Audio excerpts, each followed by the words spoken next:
Hey, when Muggin World Entertainment, and for reasons best known to themselves, Marvel decided to do a test screening. Yes, this time to an actual audience. What was the movie they test screened? Well, of course, it was none other than Captain America: Brave New World.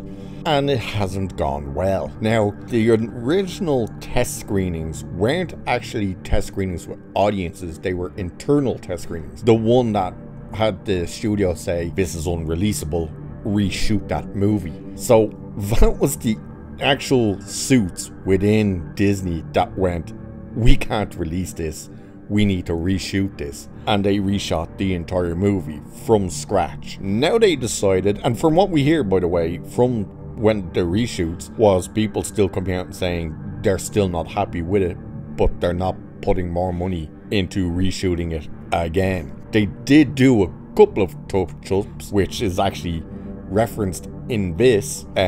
However, this kind of hints that these little add-ins and touch-ups was the actual reshoots. It wasn't. The entire movie was shot for a second time. But they now, with their wisdom, went, hey, let's actually test it with audiences. And it has gone exactly as you would expect.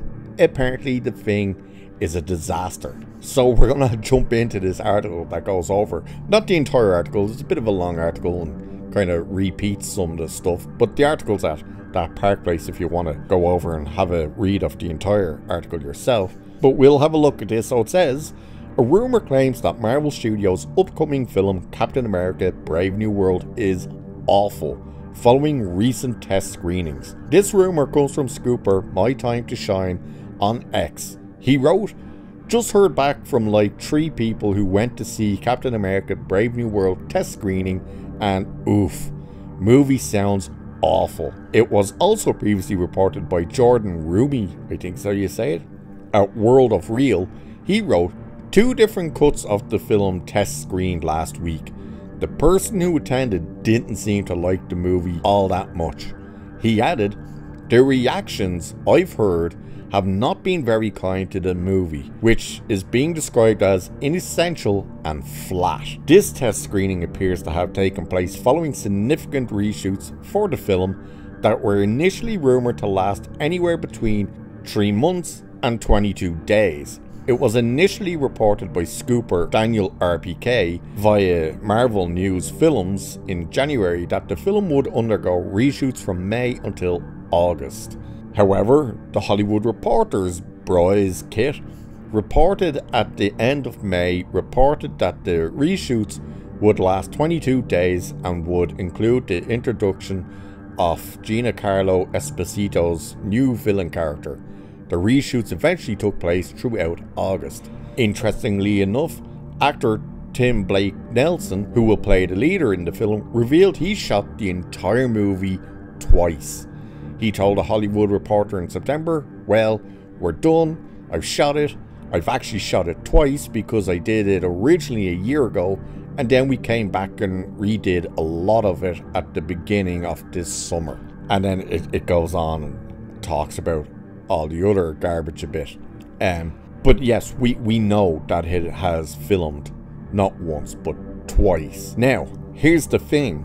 The actual plot and outline for the movie leaked as well. And when you find out what the actual plot of the movie is and how it unfolds and stuff, you're just scratching your head going, and they thought this was a good idea.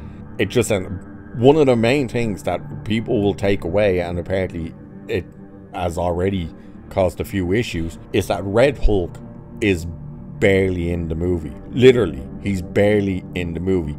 And he's pretty, I suppose, a bit of spoiler for this if you even care. But just to warn you, this will have a bit of spoiler. But apparently, Ross is basically suffering from the same thing Bucky is, in the terms of, oh, you can activate him.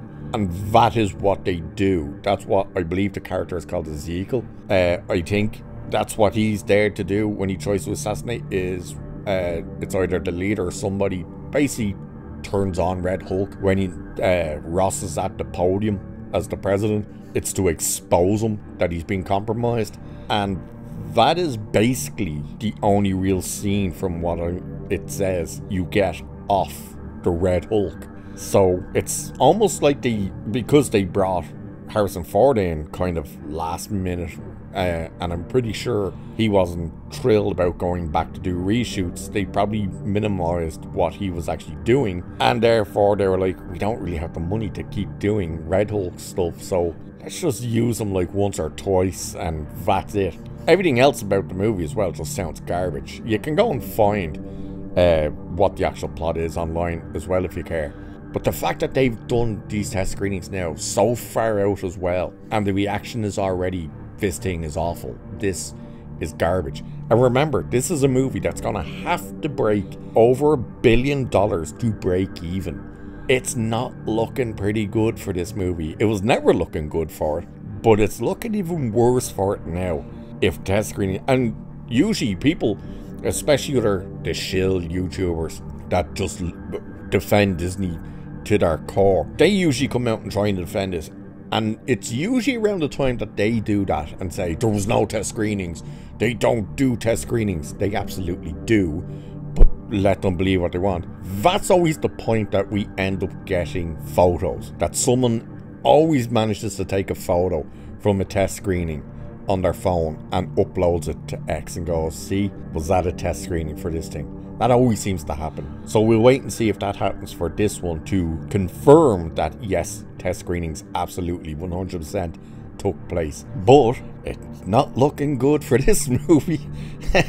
And oh, why? Well, why did they do this? I don't know. Why did they take the character of Falcon, who was great, and give him the mantle of Captain America? Like, you literally took away a black character to give him a white character's mantle. Oh, why?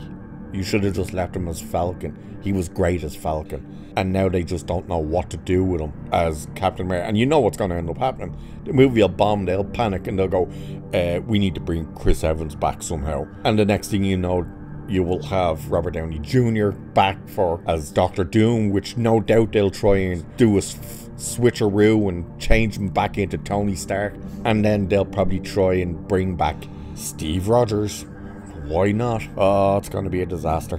It sounds like Marvel's going to start off the new year with a disaster. So, with that, I shall leave it there for this one. Cheers, and I will catch you in the next one.